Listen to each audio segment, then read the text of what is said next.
And we have a red squirrel, which you don't see a lot up here because of pine martens. A lot of pine martens, and they eat the red squirrels. It's really pretty, isn't he, Kathy? Yeah. I heard a tree break over there. I was thinking maybe you should knock out a tree or something.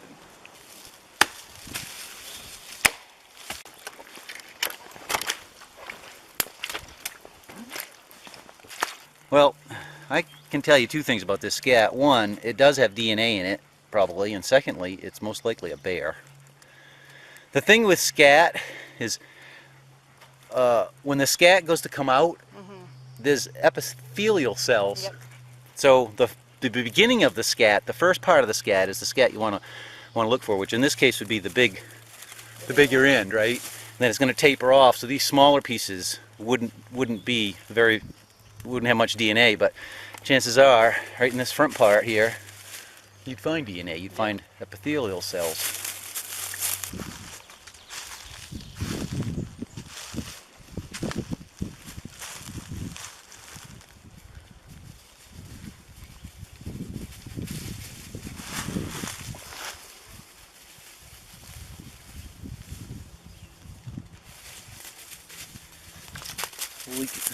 Holy crap, look at the size of that moose track.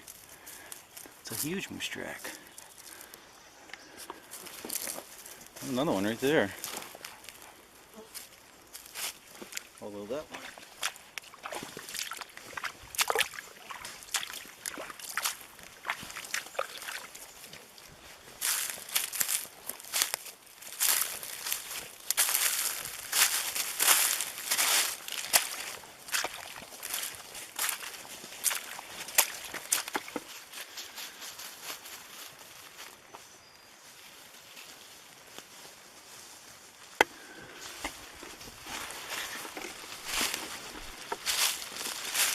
Wow, moose crap is everywhere in here. Kind of spooky in here, huh?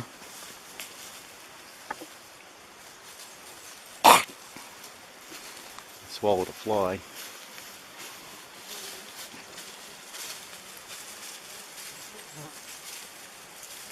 Yeah, we're down too low. We gotta head up. We gotta head up this brook.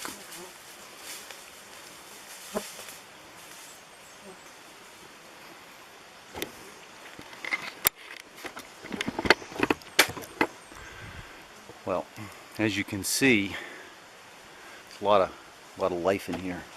We're on a moose trail.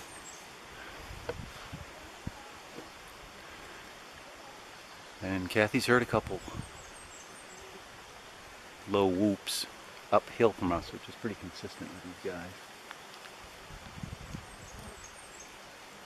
You certainly have the sense of being watched when you're in here.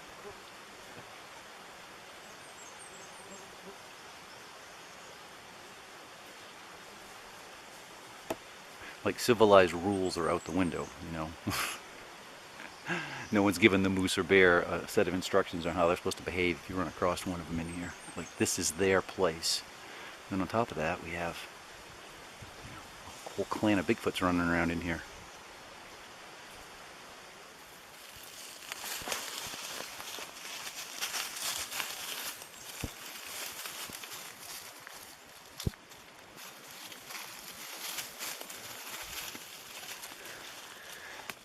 Really cool cup fungus. Look at that color. It's beautiful. It's growing out of this dead root. There's another one. An older one right there. Very big tree. I think that's a sugar maple. Whew, look at the size of that thing. Massive.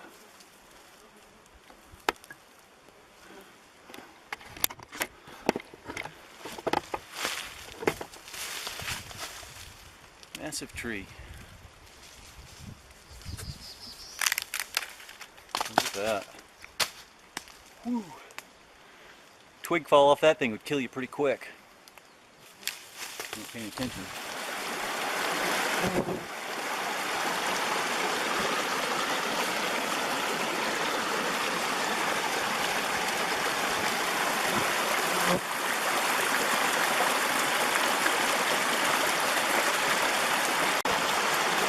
is what I consider the boundary right here. We cross this stream, we're in their territory. I think the whole area is there.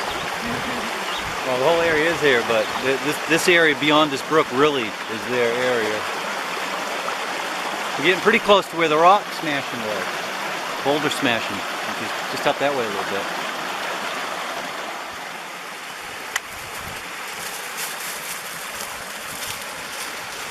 Come on, Blue.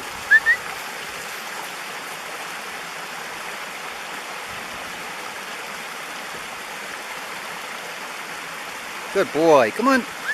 Good job, Blue. Good job, Blue. So this massive tree that Lady K is currently taking a break on was not across the road last year. This is a new obstacle. You guys be careful up there.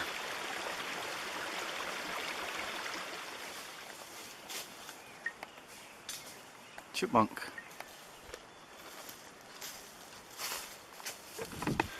Well, you can see more sign of moose. Here's the Lady K. Oh yeah. Lucky for me, I'm in the forest with the most dangerous woman in Bigfootery. Really? Lady K. Yeah. I hear bears and moose just flee the county when they hear you coming. Oh, stop. I'm kidding. Yeah. So how are the guys how are your skeptics going to debunk that? Well, you can't really debunk it. Yeah, prove it. Prove it was a moose. Yeah? That's the kind of thing they would do. Prove it was a moose that did that.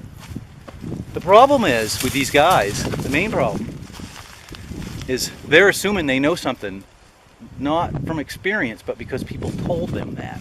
Right. Like the status quo is these things don't exist. So somebody comes with and says, well, they do, and they're like, ah, you're full of crap. But if they really were to question, why did they take that position? Where do you get that knowledge from? Because someone told you that. You're just believing what someone told you. Yeah. Well, they have to test it. They're too lazy. Yeah. Look at the effort we're putting in here. I know. It's not comfortable. No, this is It's a not lot comfortable. of work. Yeah. A lot of bugs.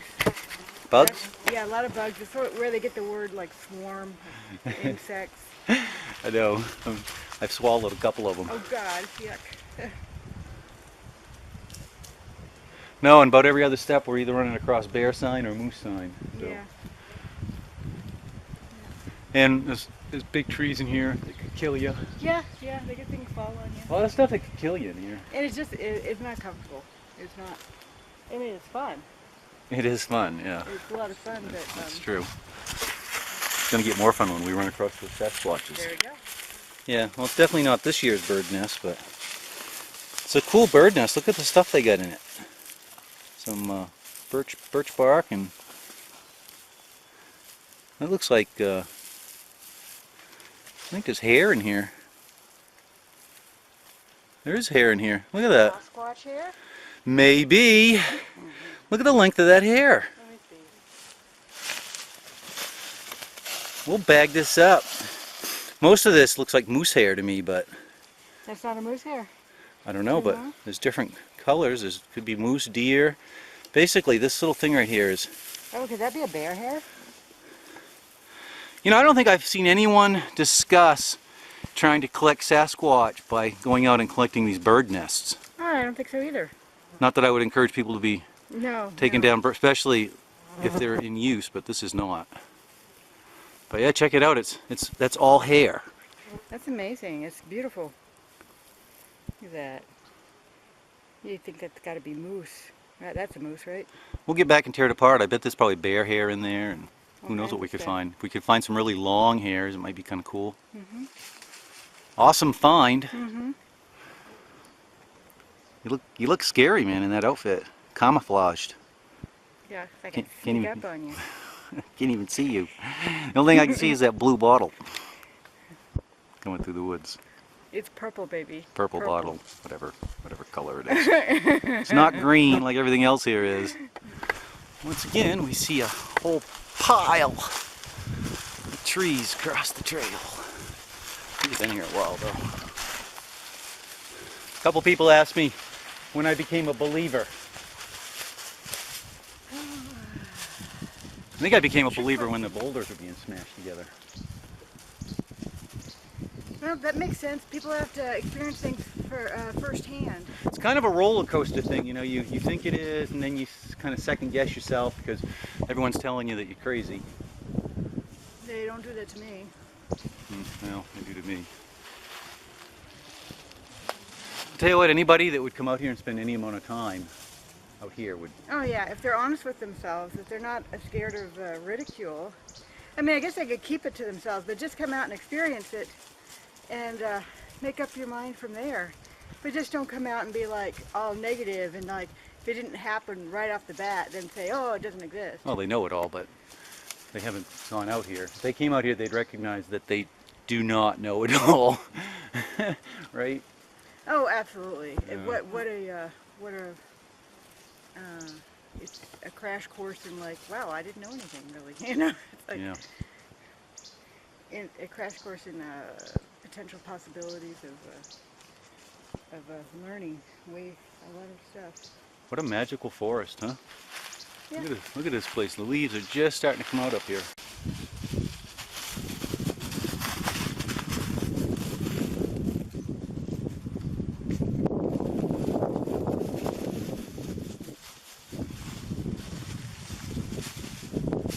Giant beaver.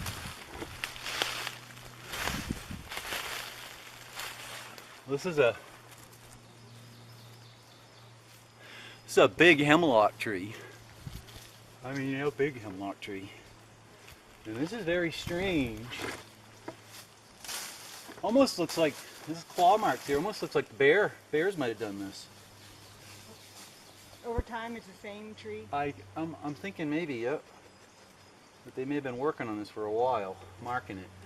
Because there's marks right there. So bear would come up here and stand up here. But porcupines favor hemlock trees too. A lot of times underneath a hemlock tree in the springtime, you'll find what, to the inexperienced person, looks like a primate nest. And what it is the porcupines nipping off the boughs, and the boughs fall, and they just kind of make like looks like giant nests on the ground. Yeah, it's an interesting tree. Upon further examination, there's a hair right there. Oh, bug's biting me. Which is it's a white hair. It's probably a bear. Sometimes black bears get a little bit of white hair in their chest. Because a bear would rub him. I don't know if you can see that. Oh yeah. Yeah, little tiny hair. Hey, maybe you could demonstrate how a bear would claw and rub its back. They don't do this all at once, but a bear would just, you know, he'll come over here and might urinate down here somewheres. And then they'd stand up as tall as they could and do a claw or whatever to let the other bears know, look how big I am, right? And the other thing bears do sometimes is they'll come to something like this and they'll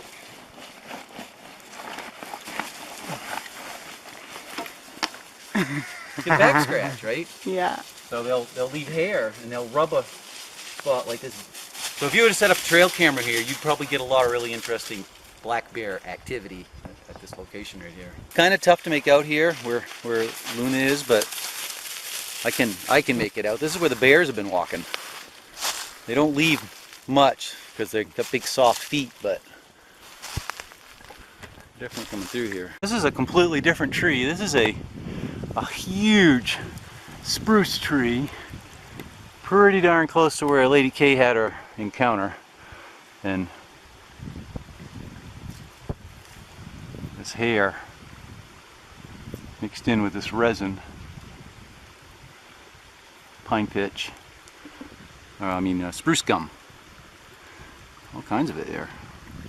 Things loaded with spruce gum. You could probably take this spruce gum out and probably be filled full of hair from the critters, porcupines and bears climbing this. The bears are climbing it.